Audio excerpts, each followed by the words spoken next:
Hi, welcome to the greatness around Hey, me. great place to be. Yes, so today's guest is Mr. Ali Carter. Well, thank you, Woo! gentlemen. I appreciate that, gentlemen. Yes.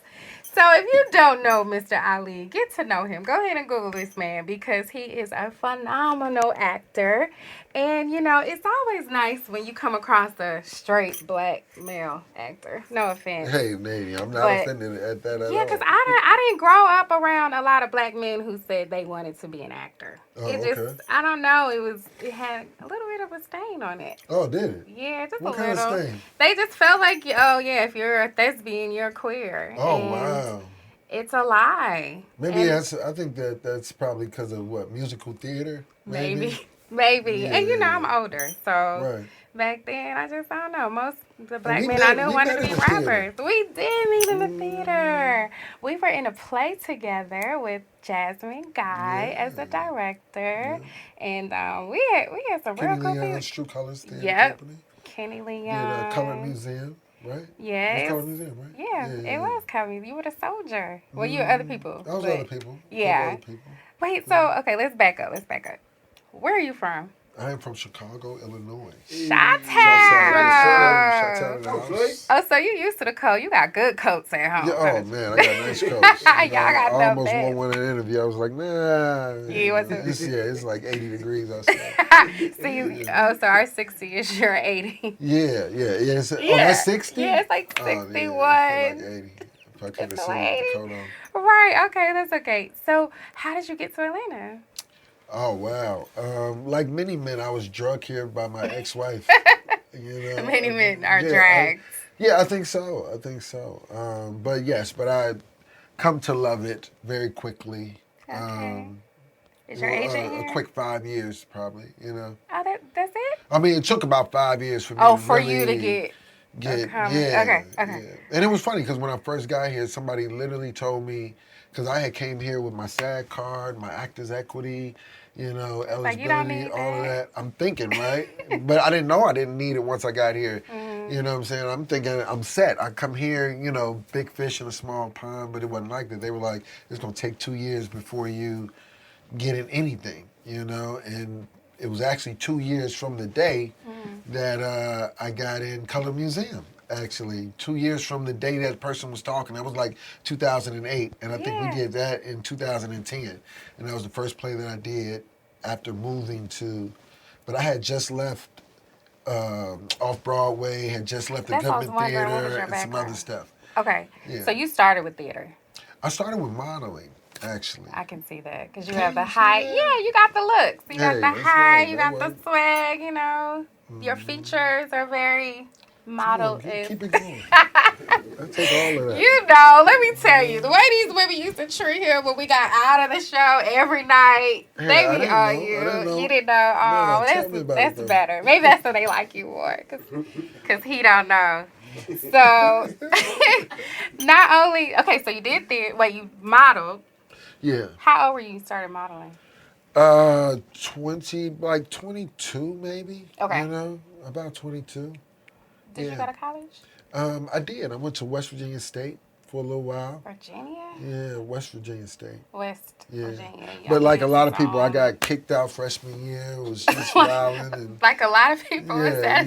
who don't make it. We just, it's a lot of us They that got just kicked out the that first year. first year is a lot of first Oh my year. God. Hey, look, Kanye made a whole career out of that shit, This is true. And look at him But now. look at him now. I love Yeah, Kanye. it's shot town. I hope he comes back. Stand up. Oh Comes yeah. back, he back, Oh, he ain't maybe went it's a nowhere. Chicago thing. Y'all It's just all drop relative, out. you know. Right. depending Maybe. But it But was it's funny. So funny. I'll tell you a quick story. I always was into modeling, not Okay. into it, but always was just kind of looking at magazines and just like, oh, I can do that as a kid. We Mm-hmm. talking elementary school, maybe high school, and I had got, left school. I was doing a bartending gig. I'm hanging with the guys at a bar or whatever, and they just clowning the shit out of me. I got my bartending clothes on, my shirt open, little wife beater showing, and they like, button up your shirt, nigga. You ain't no model, you know what I'm saying? Model ass nigga, and I'm just steam coming out my ears. I'm trying to be cool because there's ladies at the table, trying not to be, offended, but tucked my tail, went to the bar, tried not to shed a tear, and I'm just joking. Right. But anyway, so little did I know it was an agent at the table, and she walked up to me at the bar and was like, they was clowning you and shit, but for real, are you a model? But for real. And I was like, I could be, She was like, well, I want you to go on an audition tomorrow. And she sent me on. So cliche. Hey, she sent me on an audition for Soft Sheen L'Oreal. I love it. And for 3 years after that, I toured with Soft Sheen all over the country, modeling with them in shows and things like that. And one day on the bus, everybody was like, Ali, you need to go to an open call. You need to go to open call. You need to get you an agent. And I got home and I did some research. And I tell young people when I talk to them, when I did my research, I made my list of agencies that I was going to go after.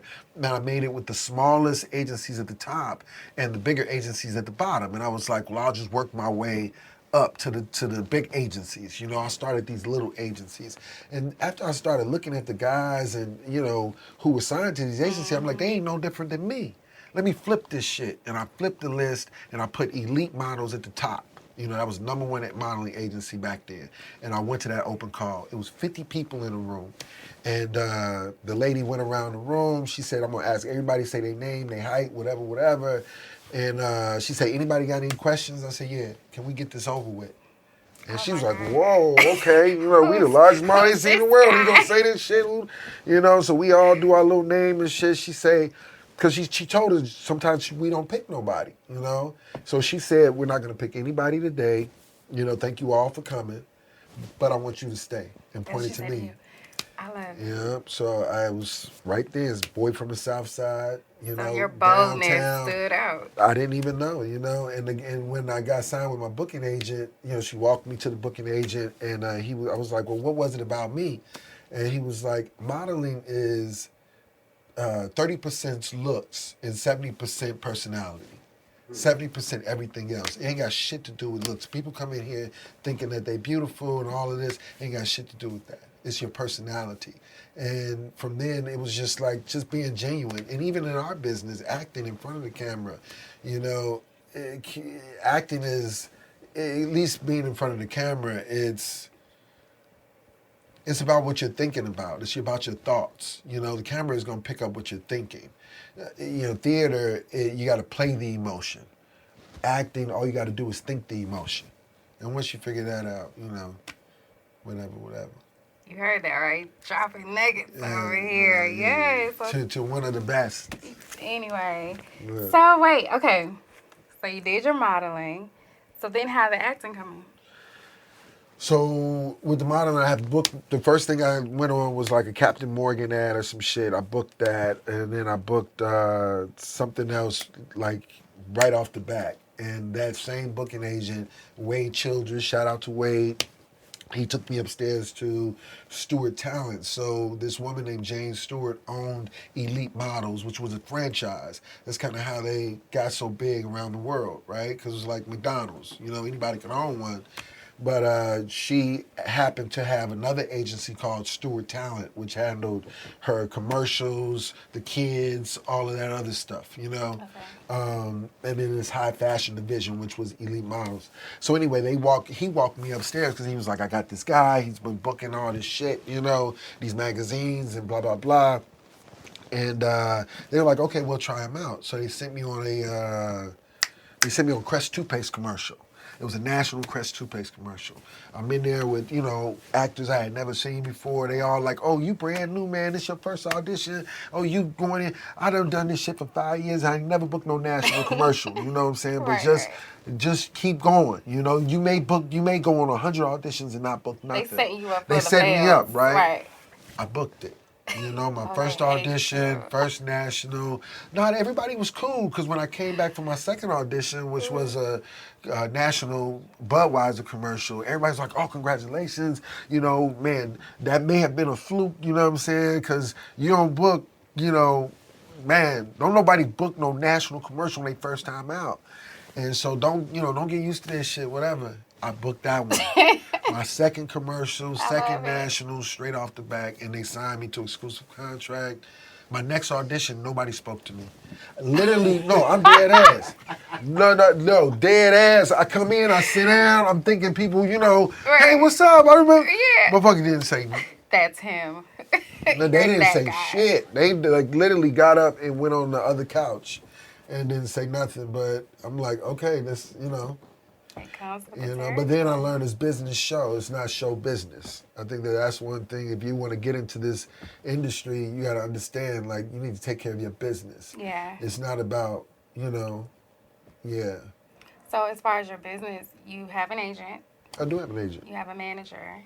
I do not have a manager. Oh, you don't? You don't think No. you need one? No, I believe that, I don't believe you don't need a manager until you got some shit to manage, Yeah, but you got shit to manage. Not really. Like, because a manager, sometimes a lot of times your manager and your agent are bumping heads if you're not getting direct bookings and because I'm not grabbing direct bookings at the moment. Here and there I do get some direct bookings. I'm not going to say I don't. Yeah. But right now is eating what I kill, and eating what they kill. So you don't want them stepping on each other's toes and just, So you just don't feel like you have a need for it right now? yeah. Okay. Yeah, Yeah, I that's don't. fine. I don't. Have you ever had a publicist? I have had a publicist. When you had something to like Yeah, I have for a them to very push. good agent, Okay. who I think does a lot of those things that the manager would do, that the publicist would do. I'm with Guild Talent, Okay. and they're in New York, Chicago, LA, and Atlanta. Oh, nice. And it's all black women who empathize with us very well.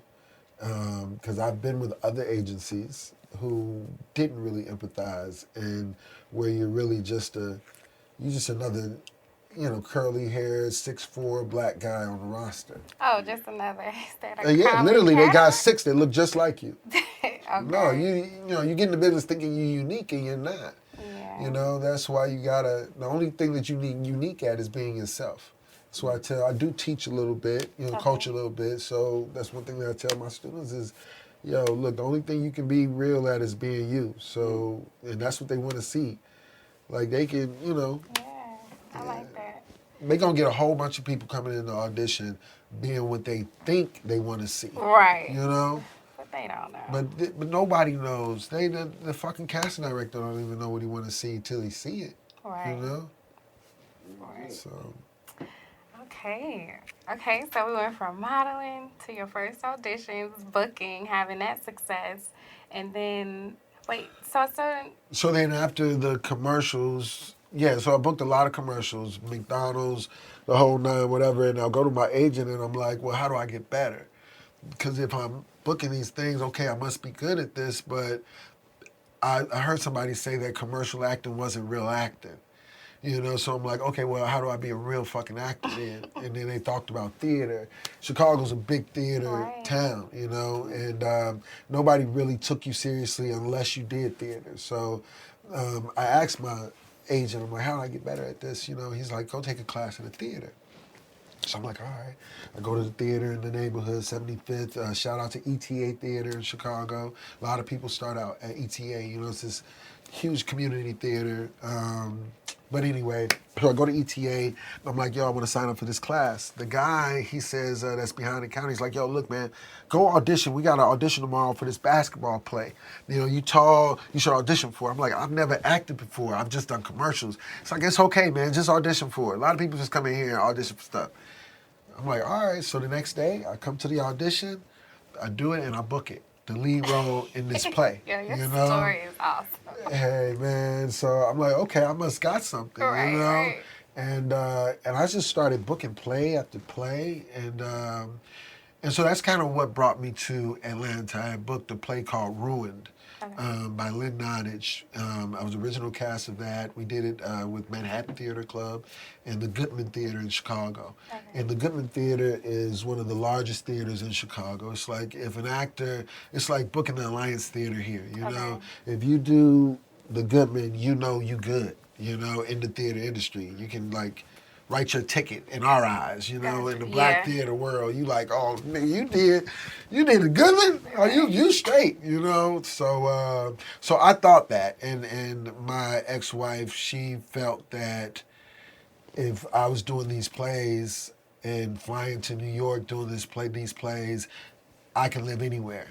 So she's like, I want to live in Atlanta, you know, and kind of use that to kind of get me, you know, and my children and shit like that. Like, yo, you coming regardless, you know. So I talked to God, and I got here and came here. But it was one of the best things because Atlanta was a fledgling TV. Tyler was kind of just, you know, really like blowing up. Okay. And there were a lot of things that were coming here. And I feel like with me coming back then, I've kind of become an Atlanta staple a little bit. You know, people know me since '08, you know, acting and doing theater and just on the scene. You know, I've known Chicago Chris, who's one of your producers here, walked in, was happy to see him. But we've been working together since then, you know, since I want to say 2010, something like that, you know. But it's great to come in and know that you were there when Atlanta was blowing up, and now it's, you know, number 2,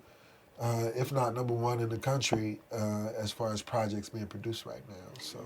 Yeah, I feel like they're producing a lot of stuff here, but they're still casting elsewhere. Do you still get like a lot of auditions? Let's say you have to say you're from LA or from. Have you ever lived in LA? I never lived in LA. Oh, really? I have had an LA number. Okay. You know, that's a trick too. Yeah, I had an LA number too.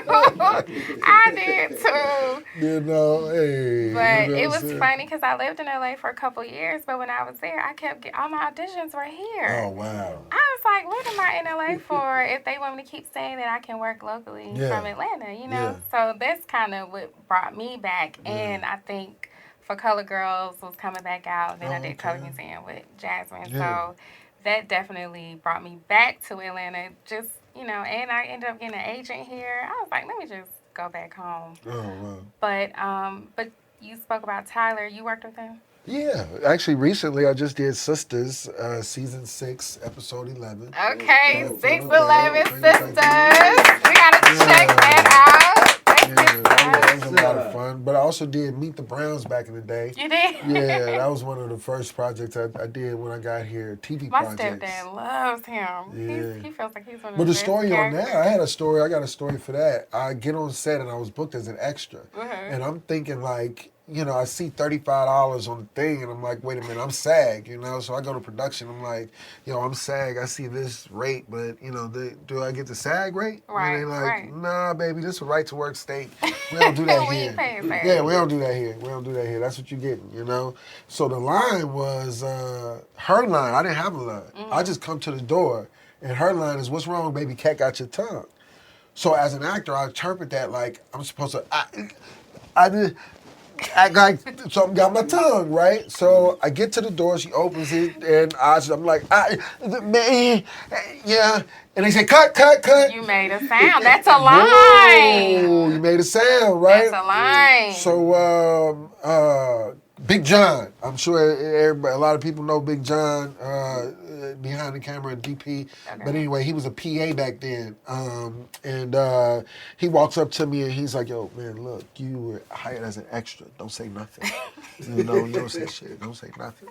I'm like, all right, cool. Boom, get to the door. She opened the door. She said, what's wrong, baby? Can't got your tongue?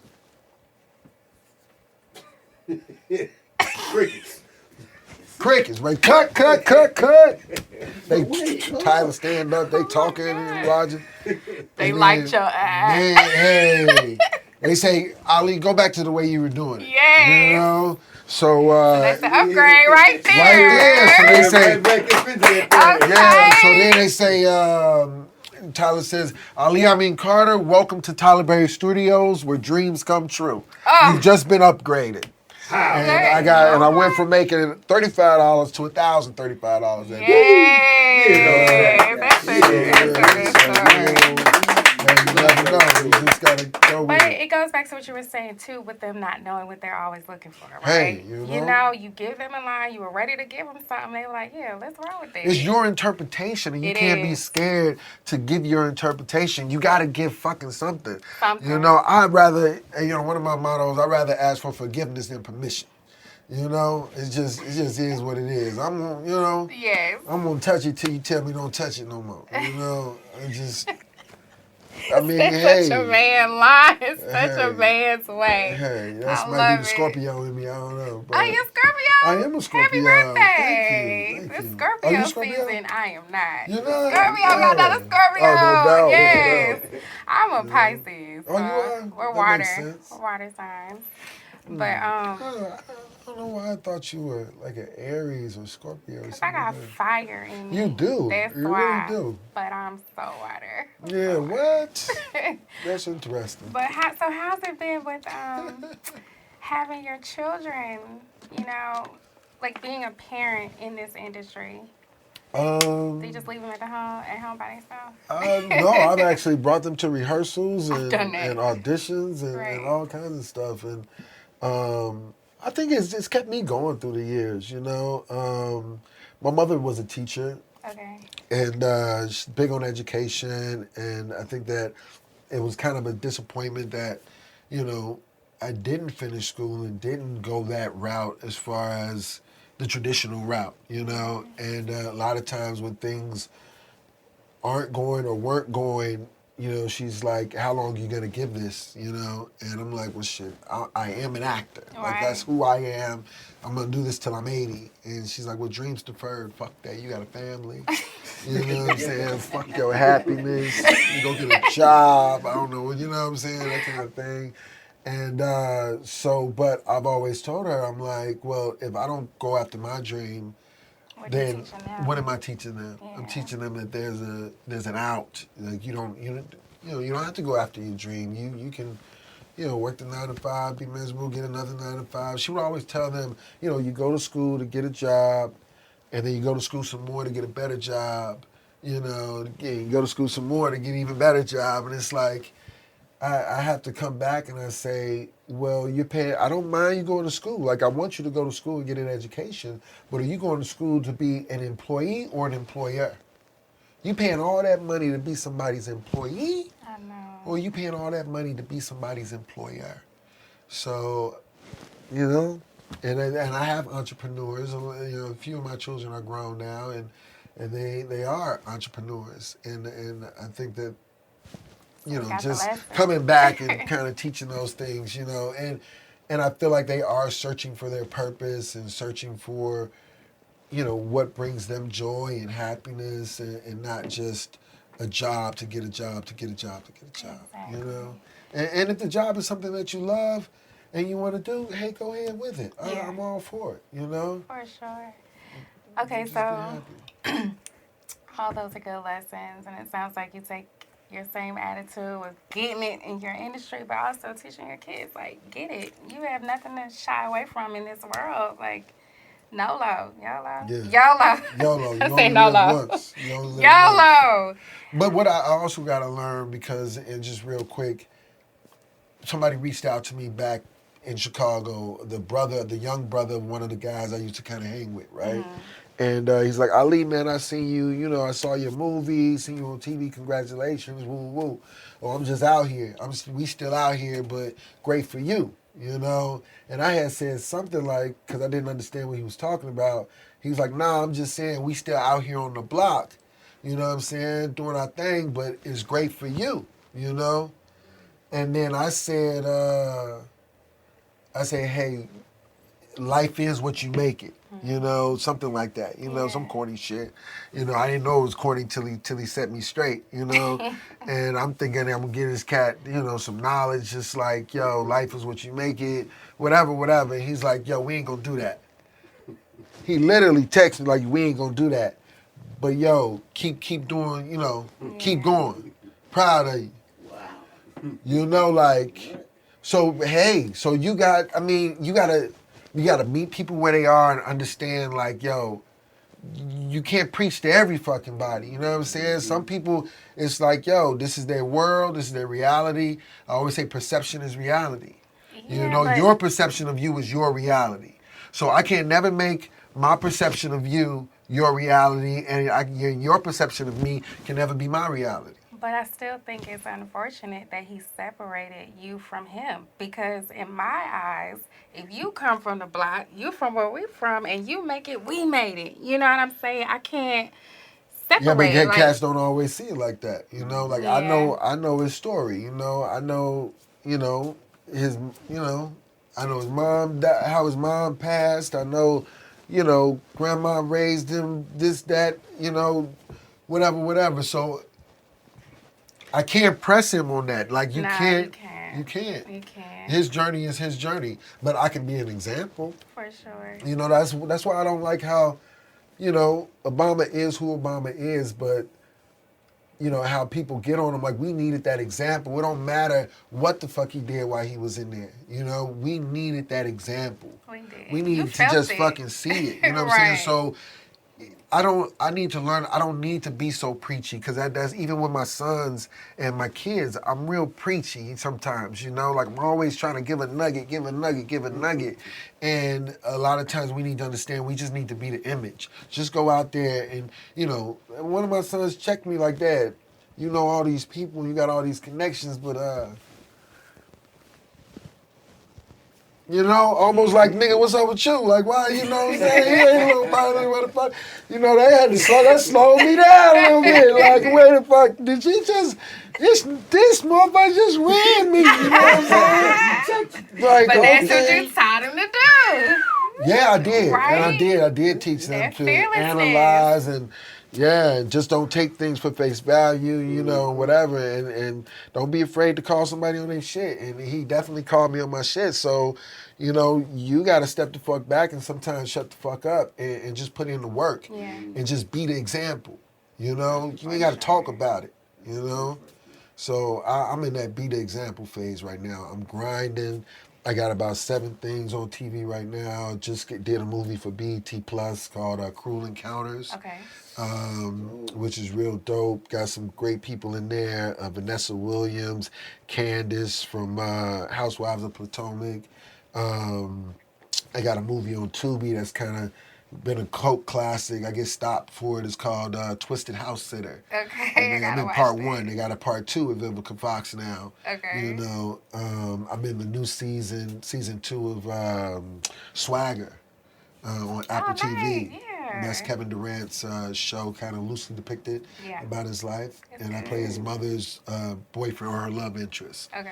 So hoping for a season 3 where they, speak it.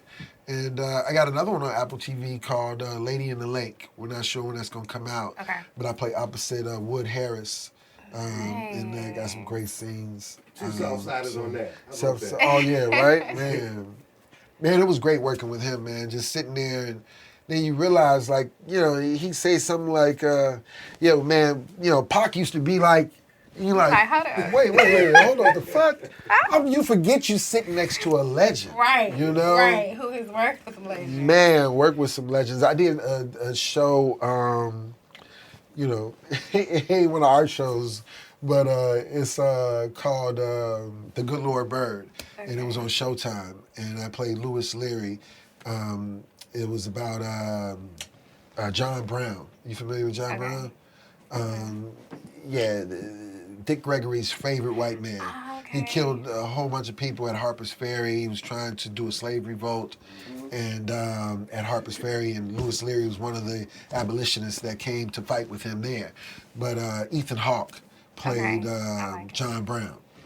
And Ethan Hawke is dope. He was in Training Day with Denzel and just sat around set and would tell these hilarious stories about what Denzel would say, because we in the sweltering heat, we in Virginia, it's hot as hell, flies everywhere, and somebody asked for an apple box, and he's like, wait, Are we breaking for an apple box?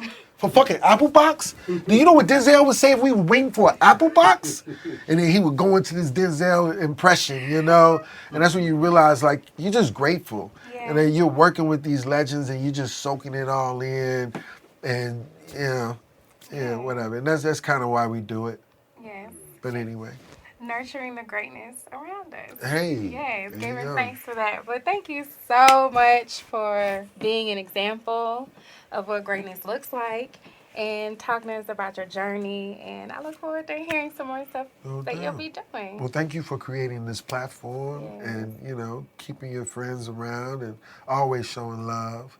And I just want to pour love into you and see you back on stage and come support you. And, Okay. you know, okay, I'm like, you do that okay. for us, you know, but you've always had a light about you. And your energy is contagious and it's always been contagious. And when you come calling, I'm definitely going to say yes, no matter where I'm at. So. Yay. Yes, Thank yes. you. Thank you. That is Ali Carter. The greatness around us. Yes. I'm Ali Amin Carter, and I am on The Greatness Around Me. And you can watch us on Playback Sound TV. I'm Yakini or Yaya, and you are watching The Greatness Around Me on Playback Sounds TV.